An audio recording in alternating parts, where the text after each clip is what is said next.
Today we'll be speaking about My Little Pony, an American cartoon series of some 40 episodes broadcast in between 1986 and 1987. The series follows a group of exceptional ponies as they construct and maintain a community in their native country, which is called Ponyland. Unicorn ponies are each endowed with a magical horn, which gives them each a certain mental power, such as teleportation, manipulation of the weather, and, as we see here, with the unicorn pony Fizzy, making bubbles. One might say then that the powers of the unicorn and Pegasi ponies would give them a position of social advantage over their Earth pony sisters, who have no explicit characteristics additional to those shared by all ponies.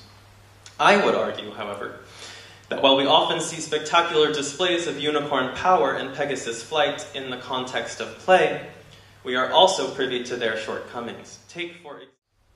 While certain forms that we see in this series of close-ups may give the illusion of depth, certainly with the illusion of roundness, I think it is the two-dimensionality of these faces that strikes us the most.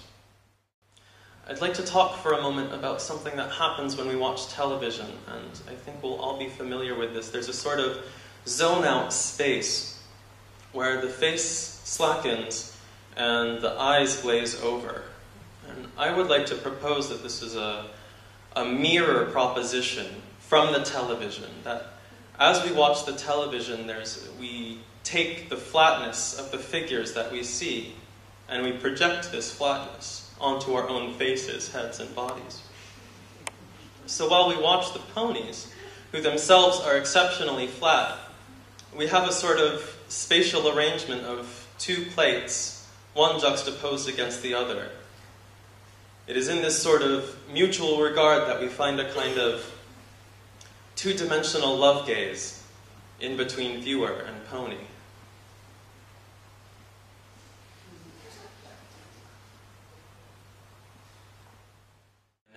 The ponies, their spines being on the horizontal, must execute a certain movement in order to look upwards. And this is a backward and downward gliding of the pelvis, which I will also demonstrate.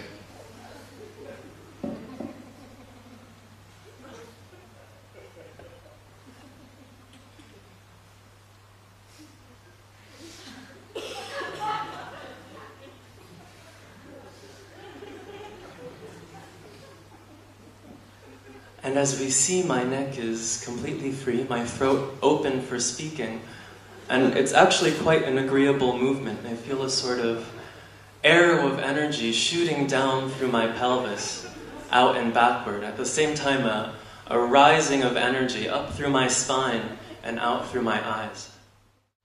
I would like to propose that if I am truly to enter into the pony spirit, the pony mentality, then an embodiment practice such as this is absolutely necessary. As we just saw, if I take on a pony form, I begin to have access to their sensations. I begin to have access to what they're feeling, what they're thinking.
finish there.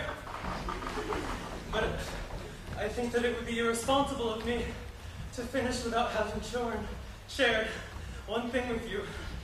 And that is pony singing. Lights, how I love bright lights. Pretty to see, shine one on me. Bright lights, how I love bright lights. All in a row, look at them glow. It's so much fun, I like it a lot. Singing and dancing down here in the spot. Bright lights, how I love bright lights. We all agree, yes, you and me.